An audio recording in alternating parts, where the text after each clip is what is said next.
Hello everyone, I'm Lindsay Satterfield, productivity trainer and coach, and today I want to talk to you about a 5-step process for setting your goals for 2021.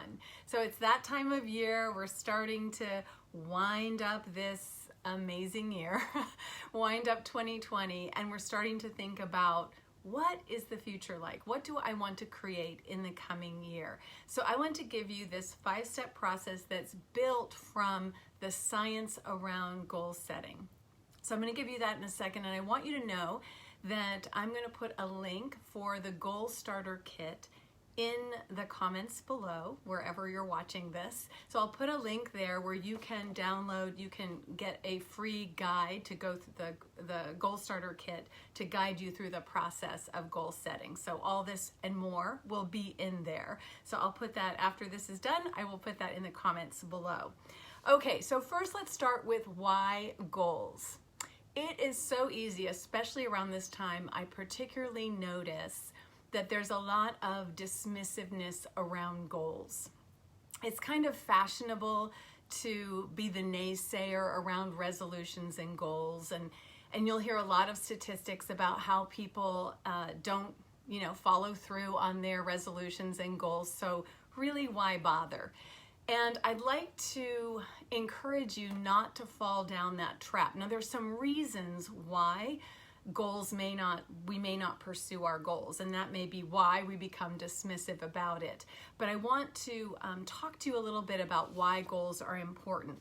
So first of all, humans are designed for action, meaning, and progress. We are neurologically designed for these things. So humans create, we change, we grow. So you could say that goal setting and goal getting is really in our wheelhouse. It's really how we are designed. So goal setting has also this positive reinforcing effect on our performance overall because it's so built in to how we are designed. We are designed to take action. We are designed to experience progress.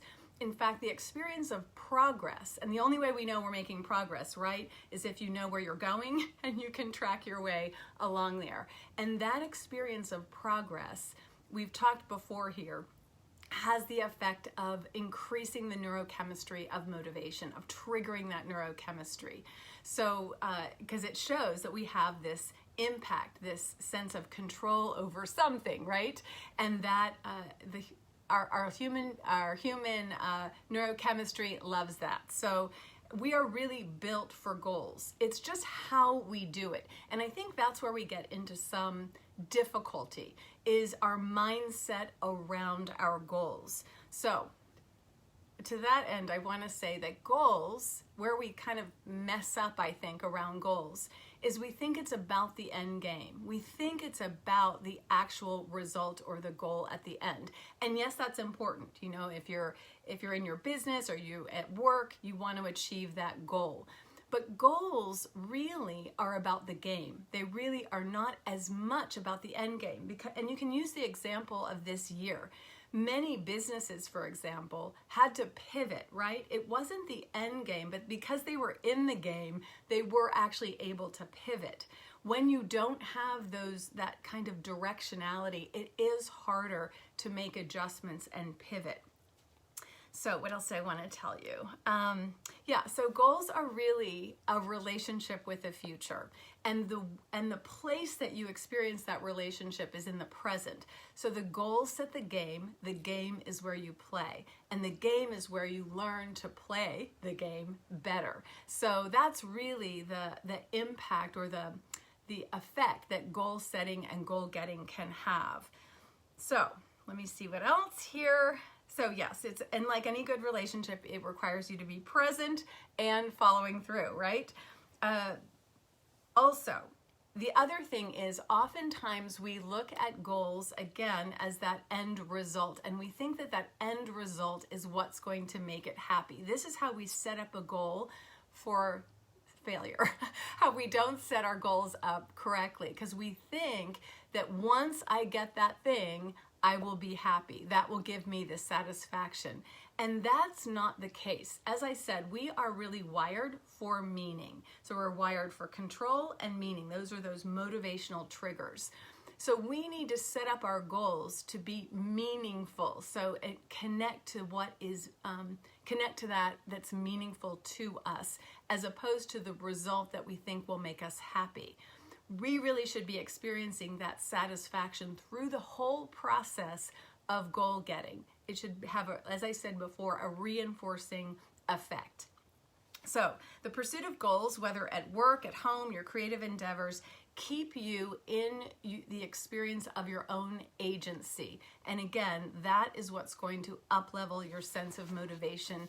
So it's this sort of virtuous cycle or circle that up-levels your motivation, that keeps you in the game of goal getting, and that again reinforces your agency and your capacity to make progress. So it's just good all the way around.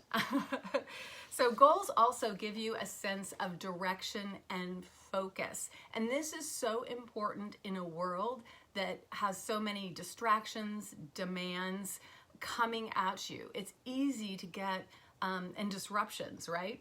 This year we saw a lot of disruption.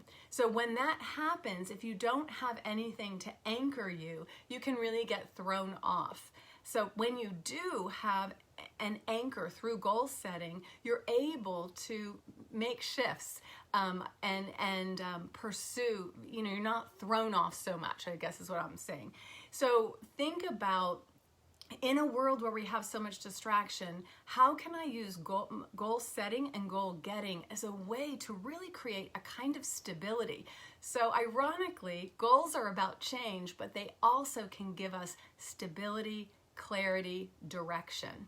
So it's an exciting world to explore, and in a moment I'm going to talk to you about 5 steps to goal setting that really work with the science of goal setting. Before that, I just want to let you know, I mentioned, I think, Power Start program, and I've mentioned it before here.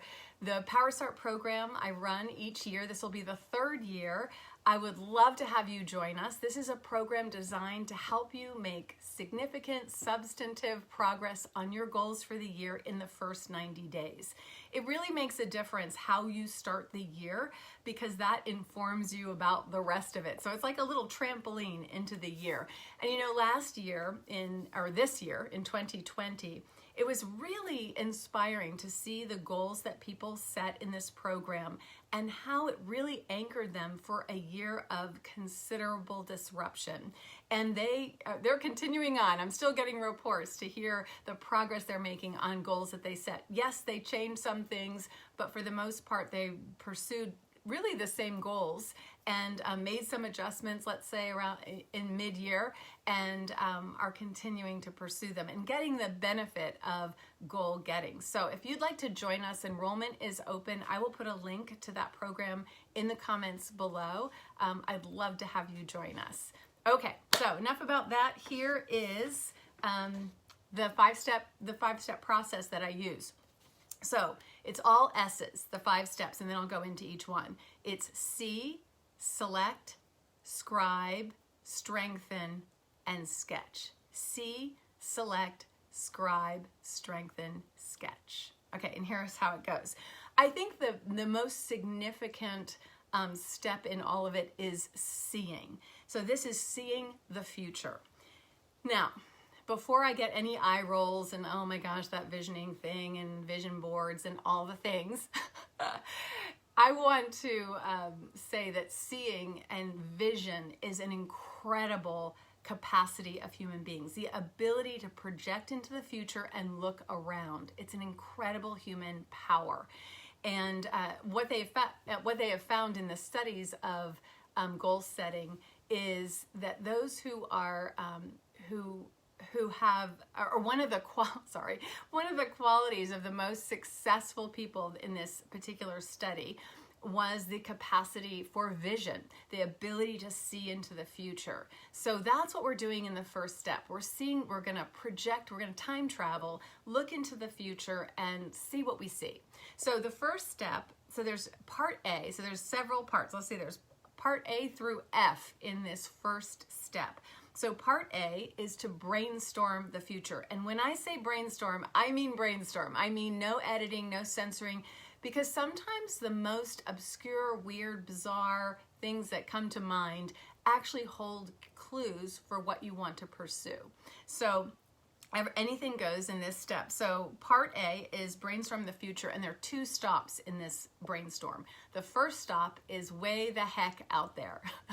So it's like really thinking far into the future. You might choose 5 years, you might choose 10 years. And the reason this makes a difference to go really far out is because you lose that restriction of the math it takes to get there. So you kind of can suspend your sense of what's logical, can I really accomplish that? And you can dream a little, because you can't kind of figure out, how will I get there? I don't want you figuring out how you will get there. I want you to really dream. So think 5, 10 years out and start asking yourself some questions. And these questions are in the Goal Starter Kit. Ask yourself, what do you see? What are you doing? What are you proud of? How are you feeling? What have you accomplished? What is your lifestyle like? So there's a whole series of questions you can ask yourself if you project yourself 5 years in the future, 10 years in the future, and see what's going on there. Now, the next stop is December 31st of this upcoming year. So you're going to stop there, and you're going to stop and look around and see what you see. Again, you're going to look for, what have you accomplished? How do you feel? What are you proud of? All of those things. And you're just going to start brainstorming the answers to those questions. What is going on December 31st? What do you want to create? So again, 2 brainstorms. And one thing that I recommend when you're doing a 5-step process, or in any step process, and particularly around brainstorming and creating and envisioning, is to put a timer on. So you don't think that you have to spend the rest of your life envisioning this. You can really do both of those steps 5 minutes each. You don't have to belabor it, because a lot of the inspiration is right under the surface, and once you get going, you'll see that. Okay, so part B is a question called, isn't that amazing? Or wouldn't that be amazing if? So you're going to just finish that sentence. Wouldn't it be amazing if on December 31st, ... And you just right away, just brainstorm the heck out of that. And then there's also going to be, if you get the Goal Starter Kit, there's some other questions you can also ask that kind of prompt you to think about the future. Then part C, after you've done all that brainstorming, there's a prompt to really look at what you noticed about that. Like and there are a bunch of questions about that. What surprised you in your brainstorm? What are you inspired by? What kind of makes you a little scared? What has a lot of energy around it? What are you attracted to? You're going to start to notice what your brainstorm means to you. You're going to look at your brainstorm and see if you see any themes, any connections. You're going to do a little bit of analysis there. That's part C. Then part D, in the seeing, and a lot of times you'll see goal setting processes that start with a look back at the year. And I think it's really important to look back, because there are clues to the future in the past. I don't like to start with that, because I think that predisposes you too much. So I want you to start just with a blank slate and go time travel. Then I want you to look back, and there's a series of questions you can ask yourself about what this past year was about. You can look at, what did you accomplish? What are you proud of? What were you disappointed by? What didn't get done that you wanted to get done? All those things. What frustrated you? What excited you? What inspired you? So there's a series of questions you can ask yourself in looking back at the past. Okay, then there are 2 optional steps. One is to add value. It's an optional step, and that is basically to look at what is important to me. Just to reiterate that. It's good to be aware of what you value, what's important to you, and remind yourself of that from time to time. So that's an opportunity to do that. And then the last part, part F, is another optional step, and that is put yourself in the picture. And that's just an inventory of strengths, areas that you'd like to grow in, aspirations, dreams, all that can go in that space. So that's a really hefty step. the seeing step, number one, is a hefty step. It's really it's like putting all your art supplies on the table, and so that you can start creating from there. So after you've done that, the second step is select. You're going to select your goals from all of that material that you've created. You're going to see, you've analyzed it a little bit, you're going to see, what do I want to focus on in the coming year? And when you do that, you're going to state your goals. When you select what you want to focus on, you will state them as if they've already happened. So they'll either be in the present tense or the past tense. So it won't be I will, it won't be the future tense, because you're going to state it from the point of view of what is true on December 31st. I completed I ran a marathon. I paid off my debt. I saved X amount of money. So you're going to state it either in the past or present tense. And that's select. Now, the next one is scribe. So you're going to hand write your goals. You can certainly put your goals in all sorts of digital formats, that's fine. But it's a great step to handwrite your goals. There is evidence that, and you may have seen this in some, if you've ever read any articles about resolutions and things like that, goal setting, that there's evidence that your likelihood of accomplishing your goal increases by about 40% by handwriting your goals, believe it or not. Now, you can question that, it doesn't matter, but why not just write that thing down if you can get 40% improvement in your accomplishment rate, right? So handwrite them down. There is something cognitively that is supportive in handwriting. It sort of integrates it. And it's also great to have them visible somewhere. So you're going to scribe them. Simple step. Then the next one is to strengthen your goals. And this is my favorite step.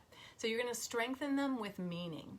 And that means for each goal, you're going to identify why it's important to you, and you're going to write that right underneath the goal. And you'll see in the Goal Starter Kit that there are Goal Starter sheets, and it has that filled out for you so that you can just put that right in.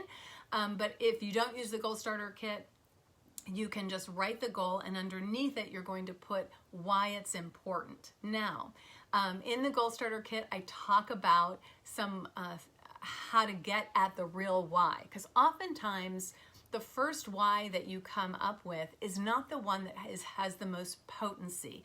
And why do we care about the why? Because, as I've said many times before in these sessions, humans are motivated. Their trigger for motivation is control and meaning. Those are two very potent triggers for the neurochemistry of motivation.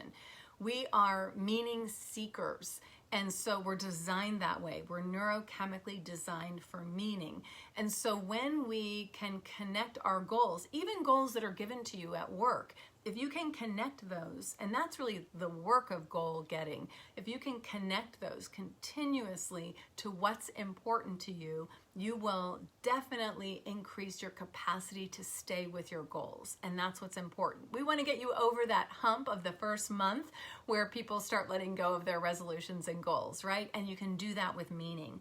So one technique that's great to use that I recommend in the Goal Starter Kit is the 5 why technique. So basically, you'll have I ran a marathon, and then you'll come up with a why. Why is that important? Because I just want to. Why is that important? And you'll keep asking why to each of the answers. They call it 5 whys because they say at about 5 questions why, you get at what's really meaningful. It doesn't have to be 5. So basically, you're just asking, why is this important? Why is this goal important? And then you get an answer, and then you ask, well, why is that important? And then you get an answer, and then you ask, well, why is that important? And you'll quickly see that there's one answer that really hits you. You'll know it's the why. It's the actual why.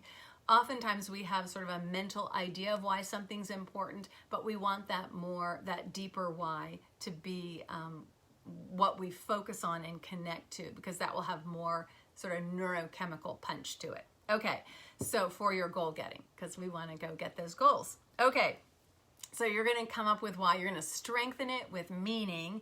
And then the last step is sketch. And this is just in the goal setting process where you're going to kind of lay out or figure out a little bit how you might get there by the end of the year. And in that process, the first part is to brainstorm just all the activities that you think or milestones on your way to achieving that goal. Just brainstorm, no censoring. And then you might start placing it in time. And I love to work in 90-day seasons. So in working in 90-day seasons, I might select like the top 5 milestones or top 5 activities that I need to do and start to place those in those 90-day periods or those 3-month periods, January to March, April to the end of April, May, June, to end of June, July through September, and October to December. And that kind of helps you see how you might go about getting to that result at the end of the year. Now, one thing that I want to mention about your goals is in the research around goal setting is that people tend to accomplish bigger goals than what they call small goals or realistic goals. Now I know there's a lot around having realistic goals and all of that, but I would say that and the way that I work with this is in focal length. So how this works is when you project out to the end of the year, it's far enough away that you can dream big, right? Because you're not calculating back like, how will I actually accomplish that thing? So I do recommend that you think big, because bigger goals get accomplished. It's when you pull in your focal length. So when in the Power Start program, we actually work with with goal getting, not just goal setting. We start with goal setting, but we get to goal getting. And in goal getting, when you're actually doing the work of progressing towards your goals, making progress on your goals, you're pulling in the focal length, and that's where things get realistic. So you're pulling it into, so what's my 90-day goal? What's my month goal? What's my 2-week sprint goal? And what's my goal for this week? So that you start to bring that realism, bring that doability into the process of goal getting. That said, you want your goals to be big enough that they're worth waking up for, right? That they get your attention and that you stay with them. They're highly motivating. So think about that, the different focal lengths that we're using in the process of goal setting and goal getting. So that is the process. 5 S's. See, select, scribe, strengthen, and sketch. So I hope that you'll download that you'll go get the Goal Starter Kit, because it really goes into a little bit more background and detail about why these steps in particular, and it gives you all those prompt questions to help you in the process of setting goals for the upcoming year. You know, it's really our way of, it's a great gift that humans have, that we can kind of create our world through goal setting and goal getting. So think about what you want to create. What change do you want? And remember, goals are about change. They're not about maintaining the status quo. So you want to be thinking about, what do you want to change? What change are you looking for? In what ways do you want to grow? In what great ways might you want to improve? In what skills might you want to develop? I know in the Power Start program, we had people learning new languages. We had so many people learning new languages, finding a new position to use their talents, people on fitness journeys, people losing weight, people changing their diet, people learning how to cook. We had people changing their business model, starting a business. We had people pursuing the goals in their for their job and really using this process to do that. So it was really inspiring to watch what people were up to. So I wish you well as you think about your goals for the upcoming year. I'd love to hear if you have a goal you're excited about. Put it in the comments below. I'd love to hear it. Go get that Goal Starter Kit. And if you'd like to join us for Power Start, I hope you'll check the link below and see if it's for you. So have a great rest of your week, and I'll see you next week.